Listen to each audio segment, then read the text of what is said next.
Bonjour, dans cette vidéo, je voulais vous parler des bienfaits de la méditation et aussi de la méthode RAIN. Alors pour commencer, les bienfaits de la méditation sont très nombreux. On peut dire que ça réduit la douleur chronique surtout, les mal de dos, etc. Et ça améliore aussi la santé du système immunitaire, bien sûr dans le long terme. Ça réduit aussi les sentiments de confusion, d'angoisse, d'anxiété, de dépression. Ça réduit les accès de colère. Ça augmente aussi le flux sanguin et ça ralentit aussi le rythme cardiaque. Ça procure en fait un sentiment de paix, de calme. Ça procure un certain équilibre si on pratique régulièrement la méditation. C'est aussi une bonne prévention pour les maladies cardiaques. Ça aide aussi à contrôler ses pensées parce que voilà, on n'a pas toujours l'impression d'être aux commandes dans ses pensées, sachant que selon certaines études, 90% de nos pensées chaque jour tournent en boucle et sont dehors de notre contrôle. La méditation, dans le long terme, ça augmente son niveau d'énergie, sa vitalité. Et bien sûr, ça réduit le stress. Et ça, c'est quelque chose de vraiment précieux, surtout dans le cadre universitaire, de pouvoir bien gérer son stress, en particulier avant les examens. Éviter cette fameuse panique des examens. Et pour les étudiants, comme pour le monde professionnel, il y a aussi un bienfait très très très valable, très important, c'est que ça facilite la concentration. Et aussi, ça fortifie la mémoire. Donc je vous fais une liste des principaux bienfaits. Il y en a encore d'autres encore. On va s'arrêter là. Et je pense que vous êtes convaincus du bien fondé de la méditation, y compris dans le cadre du sport, puisqu'on sait que de nombreux sportifs de haut niveau utilisent la méditation, notamment au moyen de la visualisation, visualiser par exemple une performance.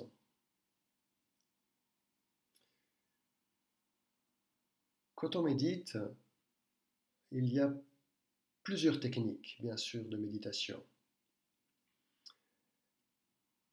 Une méditation assez courante que je pratique la plupart du temps dans mes cours, c'est la focalisation sur la respiration. La respiration au niveau du ventre, donc le ventre qui se gonfle, le ventre qui s'abaisse, et c'est ce mouvement perpétuel, doux, sur lequel on essaye de se focaliser. On se focalise aussi sur les parties du corps en mouvement, lorsqu'on fait des mouvements. Parfois, durant les moments de méditation, il y a des émotions, des pensées, des sensations qui surviennent. Par exemple, des pensées futiles. J'ai rencontré un tel aujourd'hui. En principe, on peut en prendre conscience, puis revenir à la méditation. Mais parfois, il y a des pensées ou des émotions plus désagréables.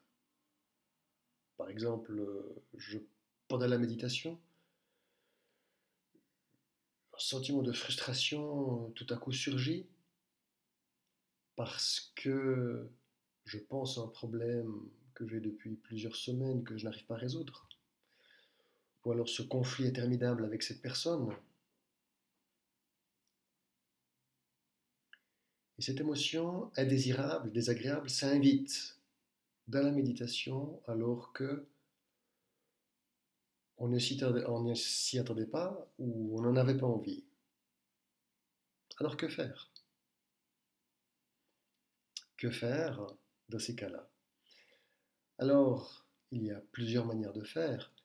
Une manière de faire, c'est de continuer de se focaliser sur la respiration, de prendre note de cette émotion désagréable, de cette colère, de cette frustration, de cet agacement, de cette anxiété. En principe, une émotion, selon certaines études, ne dure pas plus d'1 minute et demie. Donc, il suffit d'attendre en fait. C'est une bonne nouvelle. Et donc, quand cette méditation est en route et qu'une émotion désagréable survient,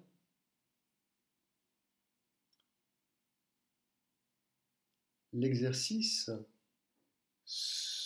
d'une part, serait de se refocaliser sur la respiration, de prendre note de cette émotion désagréable et de revenir à la respiration, sans s'engager dans cette émotion, sans l'analyser, sans la rendre beaucoup plus grande que ce qu'elle n'est. Voilà, ça c'est une première méthode. Une deuxième méthode que l'on appelle la méthode RAIN, R-A-I-N, un acronyme qui signifie la pluie en anglais. C'est aussi une méthode intéressante pour gérer les émotions désagréables. Alors, elle est composée de 4 lettres, donc de 4 éléments. C'est avant tout une source d'inspiration. Et la première lettre est R. Et la lettre R implique de reconnaître l'émotion. Donc voilà, j'ai une colère qui augmente, qui est présente en moi pendant la méditation. Et alors, je décide de la reconnaître. La reconnaissance d'une émotion, c'est quelque chose de très important.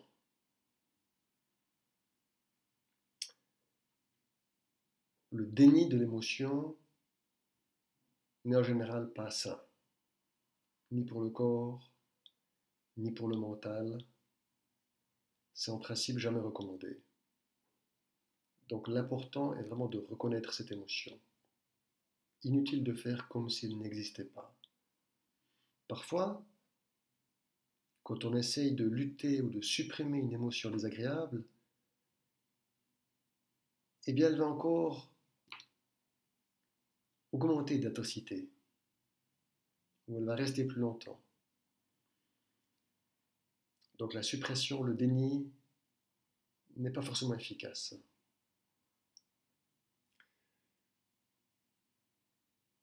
Reconnaître une émotion, c'est par exemple la nommer.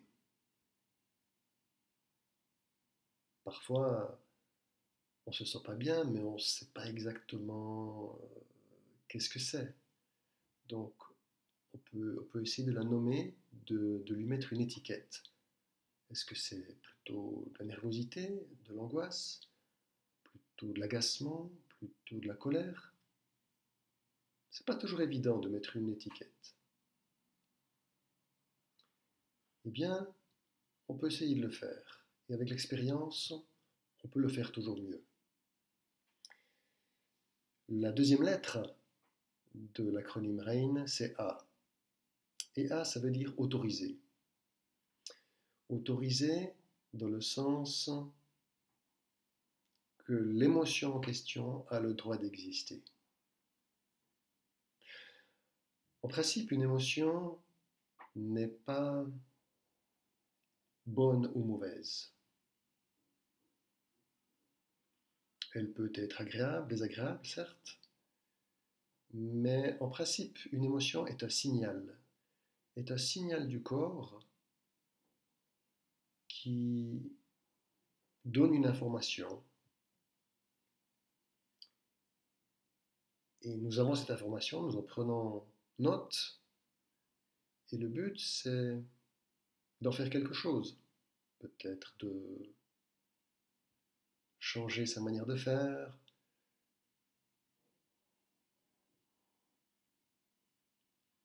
Une émotion n'est en fait qu'un signal sur un tableau de bord de pilotage. Ça c'est important de le savoir.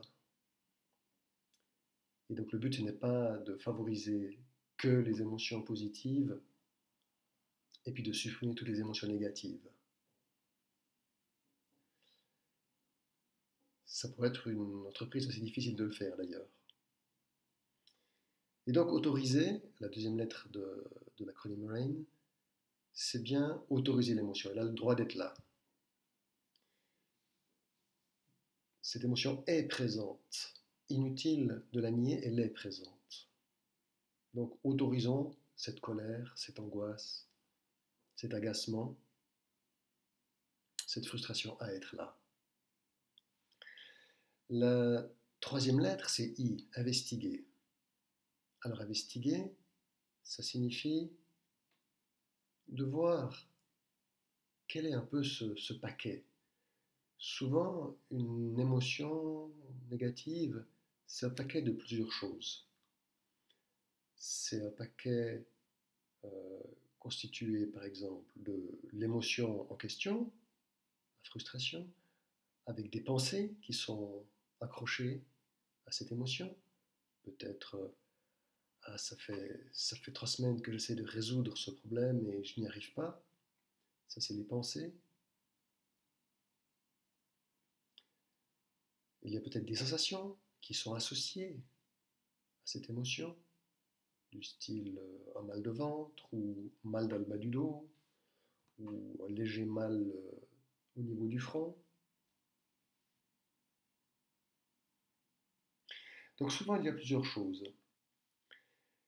Et nous pouvons investiguer et voir un peu qu'est-ce qu'il y a dans ce paquet. Quelle est la sensation, l'émotion, la pensée, de quoi est constitué un peu tout ce paquet. Et la quatrième étape, N, c'est la non-identification. En fait, il est important de comprendre que nous ne sommes pas nos pensées. Les pensées arrivent dans notre cerveau, dans notre vie de tous les jours, et elles repartent. Nos émotions arrivent, elles repartent. Nos sensations arrivent et elles repartent. Et le but, c'est pas de s'identifier à ces sensations, émotions, pensées, mais le but, c'est de prendre de la distance, d'être dans la position de ce qu'on appelle l'observateur. L'observateur des pensées, des émotions. En se positionnant comme observateur, on va mettre une distance en fait entre l'émotion et nous-mêmes. Et on va constater qu'on est deux choses différentes.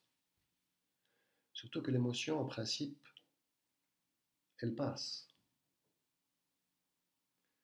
Donc on va observer quelque chose qui passe.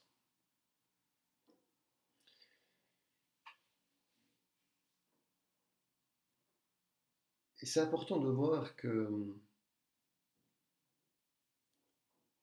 y a une différence très importante entre les émotions, les pensées et nous-mêmes. Ça pose la question de l'identité. Est-ce que nous sommes nos pensées, nos émotions? En principe, non. En principe, nos émotions, nos pensées ne sont pas forcément toujours sous notre contrôle. Elles arrivent, elles repartent. C'est comme cette image qui nous vient d'Inde, qui dit que l'esprit est comme un singe dans une cage, c'est-à-dire qu'il saute dans tous les sens. Et le but de la méditation serait justement d'essayer de calmer un peu le singe dans cette cage. Le singe fera toujours des mouvements, mais le but c'est de le calmer. Et donc, ne pas s'identifier à ce singe fou qui parfois fait des siennes dans notre tête. En réalité, les pensées ne sont pas vraiment importantes. Et c'est difficile de prendre cette distance avec nos pensées et de considérer qu'elles ne sont pas importantes. Tellement on a envie de s'y accrocher, de voilà, je pense que c'est ça, je pense que je suis fâché, et je pense qu'il aurait dû dire ça, et etc., etc. Et la méthode Rain, de même que la méditation générale, nous invite à ne pas nous identifier à tout ce brouhaha mental, à toutes ces émotions positives, négatives, à toutes ces pensées. Se mettre plutôt dans la position de l'observateur et de ne pas s'identifier à tout ce qui se passe dans le mental, à toutes ces sensations, émotions, pensées. Et voilà, ça c'est vraiment la non-identification, la quatrième partie de la méthode Rain. Et en fait, c'est une question d'habitude et de pratique. On peut pratiquer ceci pendant la méditation, si pendant un moment de silence, il y a tout à coup une émotion très désagréable qui survient. Mais on peut aussi pratiquer ça lorsqu'on est dans notre vie quotidienne, dans une salle d'attente à la gare ou dans notre bureau seul. Si une émotion, une sensation désagréable nous assaille, on peut utiliser cette technique. Et elle est beaucoup plus saine que le déni. En fait, euh, il y a plusieurs possibilités, bien sûr, de gérer ces émotions désagréables qui surviennent durant la méditation ou durant la vie quotidienne. Et la méthode Rain, de même que la méditation focalisée sur la respiration, sont deux techniques intéressantes qui permettent justement de prendre une distance par rapport à tout ça et de rester un peu plus dans une forme de sérénité, dans une forme de lâcher prise. Voilà, je vous remercie.